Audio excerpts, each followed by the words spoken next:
Praise the lord. ప్రభువైన యేసుక్రీస్తు నామములో మీకు అందరికీ శుభములు తెలియజేయుచున్నాను. దేవుడు ఈరోజు మీతో మాట్లాడుతున్న మాట శ్రద్ధగా వినండి. యెషయా గ్రంథము 61వ అధ్యాయము 9వ వాక్యంలో ప్రభు మాట్లాడుతూ ఉన్నారు. జనములలో వారి సంతతి తెలియబడును, వారు యెహోవా ఆశీర్వదించిన జనమని వారిని చూచిన వారందరూ ఒప్పుకొందురు. ఆమేన్. దేవుడు మీతో ఏం మాట్లాడుతున్నాడనంటే, ఈరోజు ఏ ఇబ్బందులలో ఇరుకులలో ఉండి మీరు బాధపడుతూ ఉన్నారో దేవుడు మిమ్మల్ని చూస్తూ ఉన్నాడు.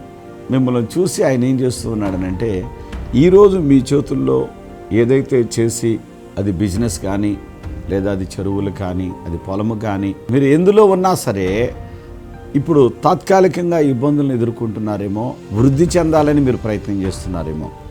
ప్రభు ఏం చేయబోతున్నాడంటే మిమ్మల్ని వర్ధిల్ల చేయబోతున్నాడు. ఆమె చెప్దాం గట్టిగా. మీ పనిలో దేవుడు సహాయం చేయబోతున్నాడు. మీ ప్రయత్నాలలో దేవుడు సహాయం చేయబోతున్నాడు. ఆయన సహాయం చేసి మిమ్మల్ని ఏం చేస్తాడనంటే, 6వ వాక్యంలో చాలా తేటగా వ్రాయబడి ఉంది. జనముల ఐశ్వర్యము మీరు అనుభవించేలాగా చేస్తాడంట. జనముల దగ్గర ఉన్న సొమ్ము మీ దగ్గరకు నడిపించబడటానికి కావలసిన రూట్ ఆయన ఏర్పాటు చేస్తాడు. ఆమేన్. మీరు గమనించాలి, ఎక్కడో నదిలో నీళ్లు ఉన్నాయి. పొలంలోనికి రావాలంటే ఏం చేస్తారు? కాలువ త్రవ్వుతారు. ఆ కాలువ త్రవ్వినప్పుడు ఆ నదిలో నీళ్లు తిన్నగా పొలంలోనికి రావడానికి ఆస్కారం ఉంటుంది. అలాగే ఆశీర్వాదం కొరకు ఎండిన భూమిలాగా ఎదురు చూస్తున్న మీ నిమిత్తమై ఎదుగో జీవాధిపతి అయిన దేవుడు ధనము ఎక్కడైతే ఉందో అక్కడ నుండి మీ దగ్గరకు నడిపించే ప్రయత్నం ఆయన చేయబోతున్నాడు. ఆల్రెడీ స్టార్ట్ చేశాడు. అందుకే ఆ వాగ్దానం మీతో చెప్తున్నాడు ఈరోజు.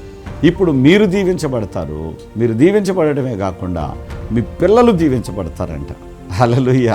మీ పిల్లలు ఆశీర్వదించబడతారు. ఎంత గొప్ప భాగ్యమో చూడండి ఇది. ఏమండి, మా పిల్లల కోసమేనండి మేము బ్రతికేది, మా పిల్లల అభివృద్ధి కోసమేనండి అని అంటారు చూసారా.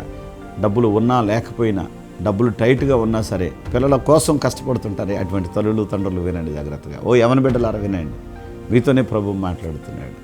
జనముల ఐశ్వర్యము మీ యొద్దకు ఆయన తీసుకుని వచ్చి ఆయన మిమ్మల్ని ఆశీర్వదించినప్పుడు చూచిన జనం అందరూ అనుకుంటారంటే, అరే వీళ్ళని దేవుడు దీవించాడరా అని చెప్పుకుంటారంట. వాళ్ళ దేవుడు వాళ్ళని ఆశీర్వదించాడని. ఎస్, మీరు అలాగే మొక్కుబడి చేసుకోండి, ప్రభా మీరు మమ్మల్ని దీవించండి, మేము మీకు సాక్షులుగా ఉంటామని. అట్లా ఎప్పుడైతే మీరు తీర్మానం చేసుకుంటారో దేవుడు మిమ్మల్ని దీవించి గొప్ప చేస్తాడు. హల్లెలూయా. కావాలి దీవెన? అయితే కన్నులు మేము ప్రార్థన చేస్తాం. పరిశుద్ధుడా, ప్రేమ గల తండ్రి, స్తోత్రాలు నాయన. ఈ ఉదయకాలపు వేళలో పరలోకపు మా తండ్రి మీకు స్తుతులు నాయనా. ఈ యొక్క వాగ్దానాన్ని ఏ బిడ్డలైతే హృదయపూర్వకంగా స్వీకరించి అవును దేవుడు ఈరోజు మమ్మల్ని ఖచ్చితంగా దీవిస్తాడని నమ్ముతూ ఉన్నారు, జనముల ఐశ్వర్యము మా దగ్గరకు దేవుడు నడిపిస్తాడని నమ్ముతున్నారు, ఈ బిడ్డలందరినీ మీరు దీవించి ఆశీర్వదించండి నాయన. అలాగే ప్రభా మీ మహిమలో మీ ఆత్మచేత బలపరిచి అంతకంతకు నీ బిడ్డలను గొప్ప చేయమని యేసు నామమున అడుగుచున్నాను తండ్రి. ఆమేన్. దేవుడు మిమ్ములను ఆశీర్వదించి మీ బిడ్డలను దీవించగా మిమ్ములను చూచిన జనులు వీరు యెహోవా వలన ఆశీర్వదించబడ్డారని చెప్పి దేవుని గణపరచుదురుగాక. ఆమేన్. పరిశుద్ధాత్మ అభిషేక అంజూర పండుగ జరుగు స్థలముల వివరములు. కర్నూలులో ఫిబ్రవరి 13వ తేదీ గురువారం ఉదయం 8 గంటల నుండి జరుగును. స్థలం YMCA గ్రౌండ్, రాజ్ థియేటర్ ఎదురుగా, RS రోడ్, కర్నూలు. రేపల్లెలో ఫిబ్రవరి 14వ తేదీ శుక్రవారం ఉదయం 8 గంటల నుండి జరుగును. స్థలం Veeravalli Kotaiah function hall, Uppudi road, Bapatla జిల్లా, రేపల్లె. గుంటూరులో ఫిబ్రవరి 16వ తేదీ ఆదివారం మధ్యాహ్నం 3 గంటల నుండి జరుగును. స్థలం LEM high school ground, LADS centre, Brodipet, Guntur. అనంతపురంలో ఫిబ్రవరి 17వ తేదీ సోమవారం ఉదయం 8 గంటల నుండి జరుగును. స్థలం Shri Padmavathi function hall, old Ramana Ramesh theatres, Anantapuram. తాడేపల్లిగూడెంలో ఫిబ్రవరి 17వ తేదీ సోమవారం ఉదయం 8 గంటల నుండి జరుగును.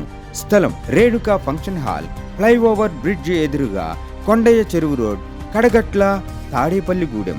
గుంతకల్లులో ఫిబ్రవరి 18వ తేదీ మంగళవారం ఉదయం 9 గంటల నుండి జరుగును. స్థలం మహేంద్ర కళ్యాణ మండపం, Tilak Nagar, SLV theatre road, Guntakal. వైజాగ్లో ఫిబ్రవరి 18వ తేదీ మంగళవారం ఉదయం 8 గంటల నుండి జరుగును. స్థలం సుబ్బలక్ష్మి కళ్యాణ మండపం, శ్రీకన్య థియేటర్ ఎదురుగా, సుబ్బలక్ష్మి నగర్, విశాఖపట్నం. ఆదోనిలో ఫిబ్రవరి 19వ తేదీ బుధవారం ఉదయం 8 గంటల నుండి జరుగును. స్థలం international function hall, 2 town police station ప్రక్క రోడ్, ఎస్కేడి కాలనీ, ఆదోని.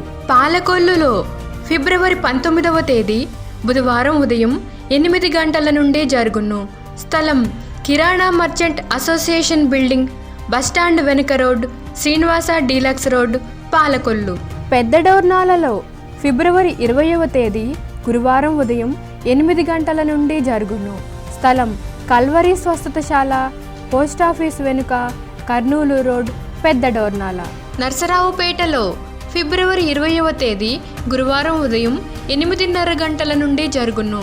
స్థలం Paradise function hall, Ravipadu road, hotel 7 ఎదురుగా, పల్నాడు జిల్లా. నల్గొండలో ఫిబ్రవరి 21వ తేదీ శుక్రవారం ఉదయం 8:30 గంటల నుండి జరుగును.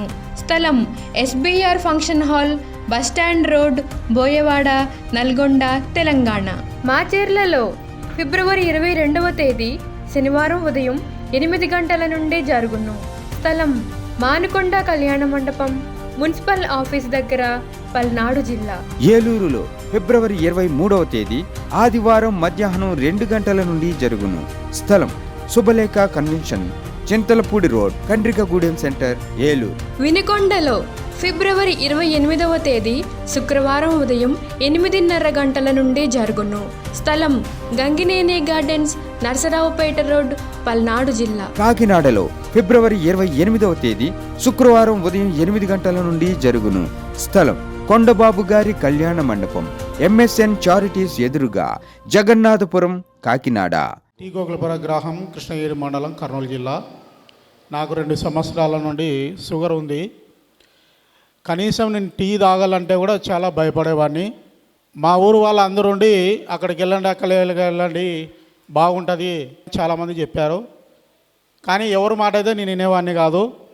నేను కూడా రాత్రి బాగా ప్రార్థన చేసుకునేవాడిని. బ్రదర్ని కలిసిన తర్వాత ఒకరోజు ఒక మాట చెప్పాడు.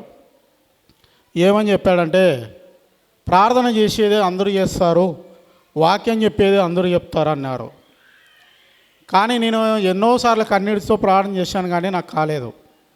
ఆ శక్తి కూడా నాకు లేదని అనిపించింది. ఆ వాల్ పోస్టర్ చూసి నేను ఇక్కడికి వచ్చాను నా భార్యను తోలుకొని. నేను ప్రతి శుక్రవారం ఇంతవరకు ఆ రోజు నుండి ఈ రోజు వరకు ఒక్కరోజు కూడా తప్పకుండా వచ్చినాను. ఇప్పుడు 7 వారాలు అయిపోయిన తర్వాత బంద్ చేద్దామని ఆలోచనతో ఉండేవాడిని. తర్వాత 12 వారాలు అయినాయి.